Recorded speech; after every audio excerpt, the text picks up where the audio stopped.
Thank you, you're too kind. It's nice to see so many humans in one place. These days I half expect ChatGPT to be sitting in the audience silently judging my syntax. John, your punchline to setup ratio is suboptimal. So, AI is everywhere now. It's writing essays, driving cars, even generating new Netflix series, said Sir. Which, by the way, explains why the Great British Baking Show Apocalypse Edition is trending. Today's challenge: create a souffle that survives nuclear fallout.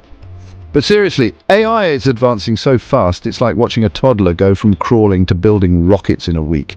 1 minute it's like, look, I can draw a cat. And the next, it's hacking into the Pentagon. It's adorable and terrifying all at once.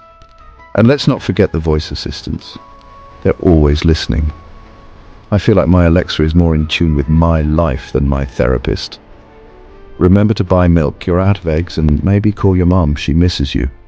Thanks, Alexa, for the unsolicited guilt trip. But hey, maybe one day AI will host its own baking show. Imagine. Welcome to Robot Chef Apocalypse Edition. Today's ingredient: irradiated flour. Good luck, contestants. Alright folks, that's my time. Remember, laugh a little. It confuses the robots. Thanks for watching. Subscribe, and I'll see you next time.